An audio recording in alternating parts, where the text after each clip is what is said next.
Hi, it's Will from stormthecastle.com, and this is part 13 of the Sculpting Fantasy Miniatures tutorial. And in this part we're working on the Woman Warrior, and I'm going to be adding the head and the arms to this. So it's pretty straightforward. You should have a pretty good grasp already on how to do this.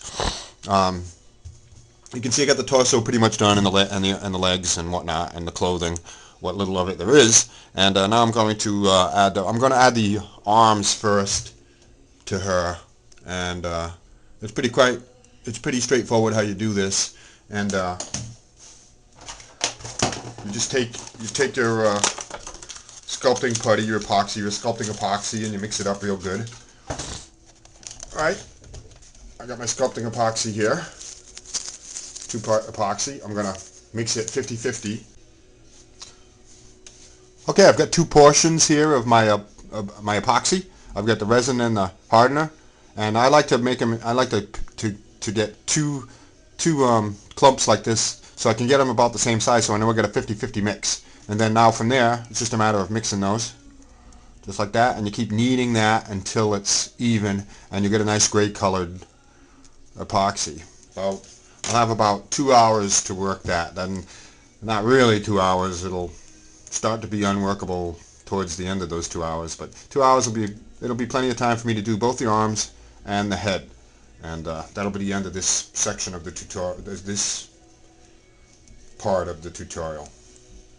And in the next part of the tutorial, we'll move on to do the finishing work, and probably one more part after that is the painting of it, although I won't go over that in real detail. I have a complete tutorial on how to paint fantasy miniatures. Oh, we still do have to do the swords for her, so that may be a section all unto itself. I don't know. About here, let's do her upper arm, and this is going to be a little too much. Her upper arm and his shoulder, and I'll stretch that right out.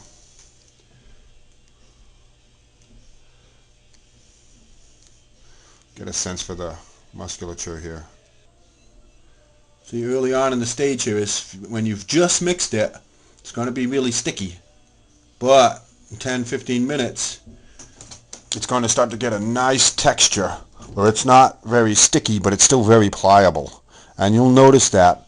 You'll notice how the epoxy here transforms itself over the course of the 2 hours while it's setting itself. You'll notice that, and you'll see how there's a optimal working time where it's really nice to work on. I've started to do the shoulder. Now I'm going to work my way into the biceps, into a bicep. So when you're just doing the arms and the head, 2 hours should be plenty of time to get that, and that's one of the nice things about this. You know, you do it in stages and you take your time. You be patient with it. And okay, I've got one arm there that's pretty good. It's in pretty good shape. It's almost done. And now I'm working on the other arm, and I wanted to show you a technique. See how thin it is? Of course, that's got to be built up. So I take very small pieces of the epoxy putty there and add them, and that will build it up. See it like that? You can do them any way. You can do them vertical. You can do them horizontal. Just bulk it up little by little. Mix it together good so it becomes one piece, and then sculpt it some more. And I'll push that around. And of course, one important thing is when you're doing the arms like this, to make them even. You know, the shoulders should be about the same size, and the biceps and the length of the arms. It's very important. If the lengths aren't the same, it won't look right. So as you're doing your second arm, you know, compare it very closely to your first arm, so your miniature's figure looks very balanced. But there we go. See, I've got that bulked out. Now I can work on that. I can add, I can start to shape that. It's almost the right bulk. I've almost got the right amount on there. See it? So now I can start to shape that, and I'll use a variety of tools. I'll use my fingers, and I'll use my little palette tool here, which I like. And see, this is it's been 15 to 20 minutes now. I've been tinkering with this.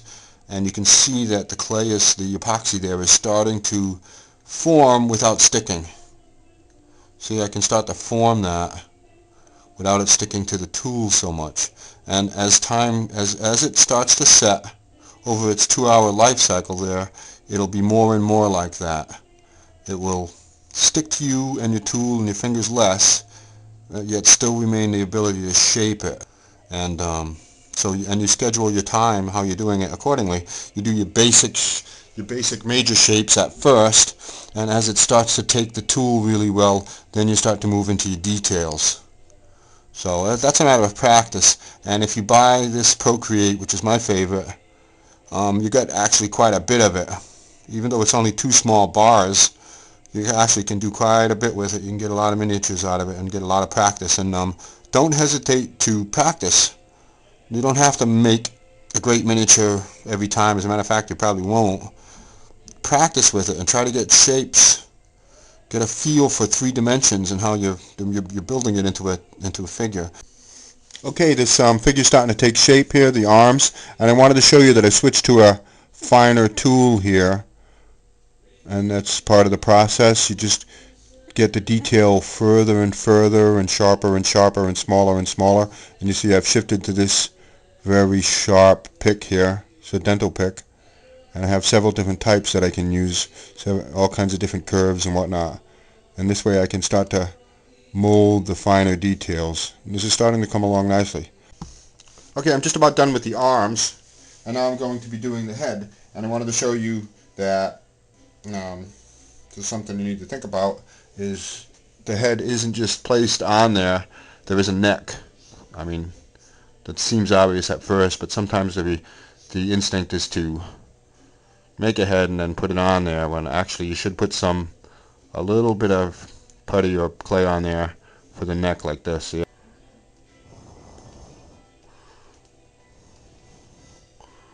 It's starting to take shape now. Okay, I don't know how well you can see that, but I'm going to show you how I do the face here. First I use the little knife here, and I do indentations and just press the face in, and that creates the hairline all the way around. You press that in, so what you're doing is you're pressing the face in. Like this was a full circle, just a globe of clay or epoxy, and then you press it in like this, causing the face line. That's actually the hair. And then what I did is I used this knife here like this to do both the eye sockets. So you do an eye socket here. This is the hollow that the eye rests in. And then you do another one here on this side. And then once you've got that done, use a smaller one to do the actual eye in here like this. So yeah, I don't know if you can see that. Then you do the actual eye. So you do the eye sockets, and when you're doing the eye sockets, it causes the nose to form. And then you do the actual eye. And here's the mouth, now the mouth. And it's as simple as that. So, using some kind of a flat blade, you form the hair by pressing it on the face. You form your hairline. And then you form an eye socket like this, and then an eye socket like this, and then touch it up by forming the nose. And then you use a smaller tool to form the actual eye. So, and that's just about it. So that's just about it. I'm just about done with this tutorial. You get pretty much with this installment of the tutorial. So that's about the end of 13. Now I still got a little bit more detail work to do there. I still want those arms a little bit better. And I'm going to work on a hair and a face some more. But you get the idea of what I'm doing there. So in the next part of the tutorial, I'll do the swords. I'm going to put some little armbands on her, similar to this. And I'll do a little bit of detail work, and it'll be done, and then I'll be ready to paint it. So stay tuned for the next tutorial.